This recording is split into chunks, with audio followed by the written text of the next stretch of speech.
Сәлеметсіздер ме оқушылар? Бүгінгі сабағымыз видео жазба. Жалпы видео жазба деген не? Видео жазба, видео және аудио ақпаратты жазу. Видео жазбаны сандық құрылғылардың көмегімен жазуға болады. Мысалы, видеокамера, ұялы телефондармен видео түсіріп, оны арнайы программалардың көмегімен компьютерде өңдей аламыз. Біз бүгін видеопад редактормен танысамыз. Бұл редактор видео жазбалар түсіруге, түсірілген видео жазбаларды сапалы түрде өңдеуге, аудио жазуға, сақтауға арналған. Сонымен қатар, фотосуреттерді де өңдеуге, оларды пайдаланып, видео жазбалар жасауға мүмкіндік береді. Бұл редакторды интернет желісінен тегін жүктеп алуға да болады.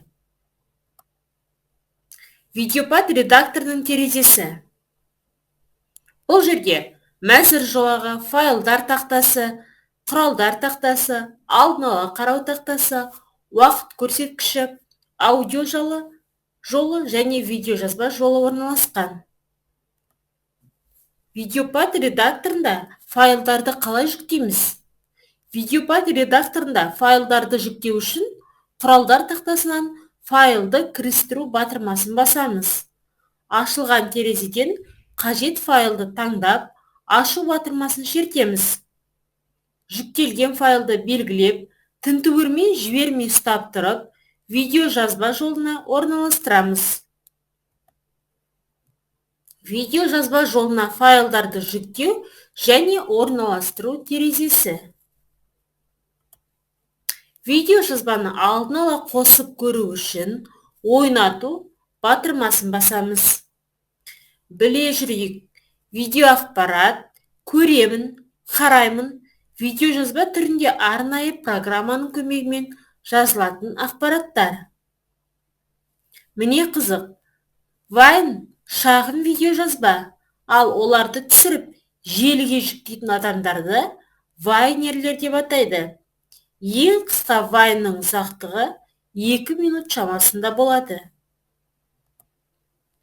Келесі тапсырма. Тапсырмаларды орындау. Ізден орында. Видеопад программасының терезе атауларын жаз. Ойлан жаз. Мәліметті оқып, я немесе жоқ бағанына мына белгіні қой. Мәліметтер берілген және я, жоқ жауаптары. Бірінші мәлімет. Видео жазба, видео және аудио ақпаратты жазу. Қазіргі ақпараттық коммуникациялық технологиялардың жақсы қарқынмен дамуы сапалы видео жазбалар дайындауға септігін тигізіп отыр. Я немесе жоқ белгісін қойыңыз. Scratch программасы видео жазбалармен жұмыс жасауға арналған. Видеопад программасын интернет желісінен тек ақылы түрде жүктеуге болады. Дұрыс жауабын белгілеңіздер. Келесі тапсырма жасырын сөзді тап. Әрбір суреттің бірінші әрпін пайдаланып, сөзді тауып жаз. Енді сұрақтарға жауап берейік. Видео жазба деген не? Видео жазбаларды қалай өңдейміз? Видеопад редакторы деген не?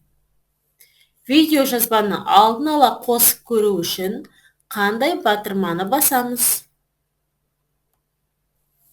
Себебін анықтайық. Не себепті видео жазбалар жасаймыз? Неліктен компьютерге видеопад программасын орнату қажет? Талдап салыстырайық. Өңделген видео жазба мен өңделмеген видео жазбаларды салыстырып, ойыңды айт. Келесі тапсырма компьютермен жұмыс. Бірінші видеопад редакторын іске қос. Екінші, редактор терезесінің интерфейсімен таныс. Үшінші, интернеттен табиғат туралы видео жазба жүкте. Төртінші, видео жазбаны осы программада ашып көр. Бірінші, жыл мезгілдер туралы бірнеше видео жазба жүктеп ал. Екінші, видеопад редакторында жүктелген видео жазбаларды ашып, бір-бірімен қос. Ұялы телефонды пайдаланып, табиғат құбылысы туралы қысқаша видео түсір. Видео жазбаны компьютерге көшір. Видеопад редакторында видео жазбаны ашып, өңде. Жасалған видео жазбаны бумада сақта. Сабақты қорытындылайық. Осымен сабағымызды бас бармақ арқылы қорытындылаймыз. Сабағымыз аяқталды. Сау болыңыздар.